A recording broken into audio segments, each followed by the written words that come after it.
Hello guys, आज की कहानी है गलत फहमी।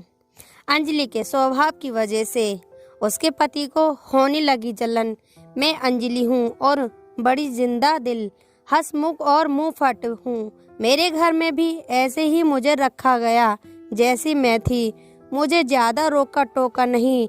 ऐसा नहीं कि मुझे टोका नहीं गया। पहले पहले मेरी मम्मी पापा ने कोशिश की, लेकिन फिर उन्हें समझ आ गया कि मेरा स्वभाव ही कुछ ऐसा है।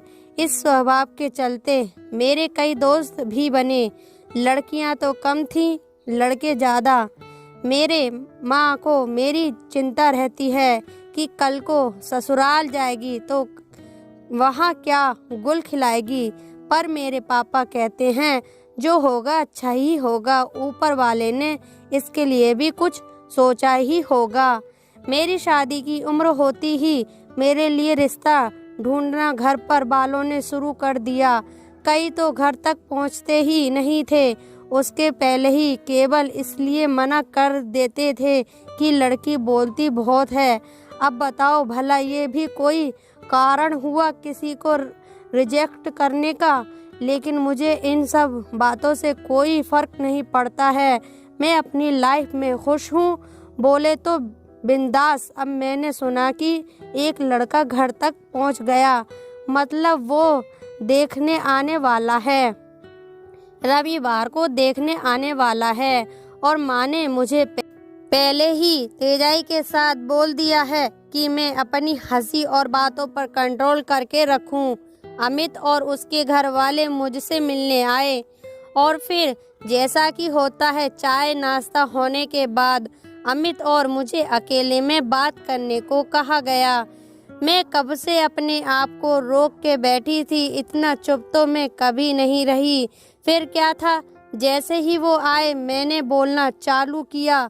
मैंने सब पूछ लिया जो मेरे मन में था। कितना कमाते हो, घूमने का शौक है कि नहीं? बीच में मुझे लगा कि कहीं ये मना न कर दें, पर अमित को मेरी ये बात ही पसंद आई। घर वालों ने शादी करा दी। अमित बड़ी सिटी में रहते हैं, वही अच्छी जॉब है, इसलिए शादी के 1 महीने बाद मैं भी वहीं चली गई। अमित सुबह 8 बजे ऑफिस जाते थे तो 6 बजे ऑफिस से आते थे। ऑफिस के सारे उनके फ्रेंड एक दिन हमारे यहाँ खाने पर आए। शादी के बाद ये पहली बार था जब सब मिल रहे थे। उस समय तो मैंने बात नहीं की, लेकिन जब घर में वो आए तो मैंने सबके साथ खूब गप्पे लड़ाए। अमित के बारे में पूछा। अमित मुझसे बोल रहे थे कि ये मुझे से ज़्यादा तो तुम्हारे दोस्त लग रहे हैं। उसमें ही अमित का एक दोस्त था, रवि। वो पहले ऑफिस में था, लेकिन अब वो मॉडलिंग करने लगा था। मैंने उसके साथ भी खूब बातें की। वो मुझसे खाना सीखना चाहता था। मैंने भी बोला आ जाओ, मैं तो पूरा दिन फ्री रहती हूँ, कभी भी आओ। अमित सुबह जब ऑफिस गए तब रवि अगले दिन सच में खाना सीखने आ गया। थोड़ा बहुत मैंने उसे सिखाया और शाम को वापस चला गया। अमित अपना कैब भूल गया था। जब अमित ऑफिस से आए तब उन्होंने मुझसे पूछा कौन आया था, क्योंकि उन्हें कैब दिखाई दे दी। मैंने बोला अमित कल खाना सीखने को बोल रहा था, आज आ गया, अभी तुम्हारे आने के पहले गया है। उनका चेहरा थोड़ा उतरा। वो बोले अच्छा, इतना रुका तो मुझसे भी मिल ही लेता। मैंने उस समय उनकी बात पर इतना ध्यान दिया नहीं। अगले दिन जब वो ऑफिस से आए तो अमित घर पर ही था।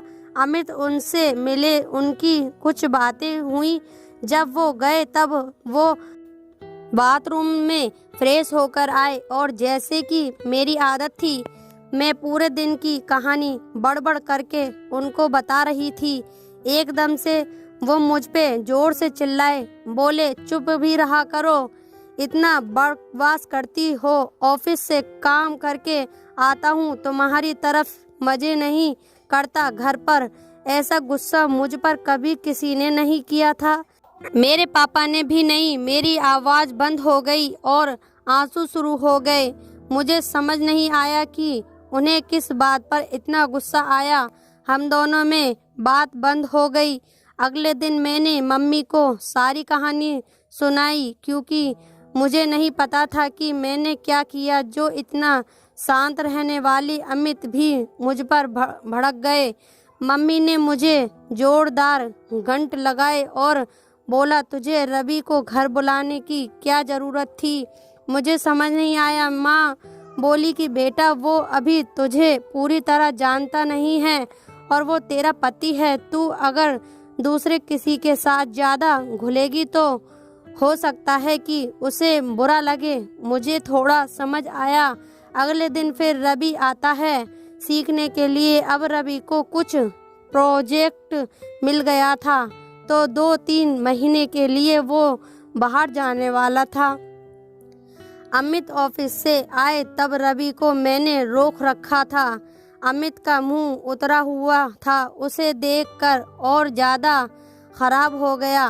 बातों बातों में मैंने बोला कि मैं बहुत खुश हूँ, रवि को कोई प्रोजेक्ट मिल गया है, वो बाहर जा रहा है। साथ ही मैंने ये भी कहा कि फेमस हो जाओ तो प्लीज़ अपनी इस बहन को भूल न जाना। रवि बोला, अरे बिल्कुल नहीं, अभी कुछ दिन से आपकी वजह से मेरा पेट ठीक है, वरना बदल गया था। उसके चेहरे पर बहन सुनकर स्माइल आ गई थी। रवि गया। मैं अमित से बात अभी भी नहीं कर रही थी, क्योंकि वो मुझ पर भड़का था। आज उनके तेवर बदल गए थे। मेरे पास में आना चाहते थे, मुझे मनाने। फिर उन्होंने थोड़ी कोशिश की। तब मैंने बोला कि अगर आप कल क्यों गुस्सा हुए थे, इस बारे में मुझे सही बता दोगे तो मैं मान जाऊंगी। वो बोले, ऐसे ही कुछ ऑफिस में ज़्यादा काम था। मैंने कहा, नहीं मुझे पता है। वो बोले, क्या? मैं बोली, पति पत्नी का रिश्ता यकीन और भरोसे का है। आप अगर मुझे कुछ बताओगे नहीं कि क्या किया गलत फहमी पाल के बैठे हैं तो मुझे पता नहीं चलेगा। मैं समझती हूँ कि कितना भी सही हो, मन में ऐसे ख्याल आ ही जाते हैं। आपकी जगह मैं होती तो शायद वही सोचती जो आपने सोचा, लेकिन हम बात करके एक दूसरे को समझ के सब बातें सॉल्व कर सकते हैं। उनके चेहरे पर एक बड़ी स्माइल थी। अब वो मुझे ज़्यादा समझदार समझने लगे। गलतफहमी एक बड़ी वजह है पति पत्नी के रिश्ते को कमज़ोर करने की। बात करिए, बात ही बिगड़ी बात फिर बना सकती है। अगर आपको ये कहानी समझ में आई है तो मुझे कमेंट में बताएं। अगर इसी तरह की और भी किस्से कहानियाँ सुनने चाहते हैं तो मेरे चैनल को सब्सक्राइब कीजिए। धन्यवाद।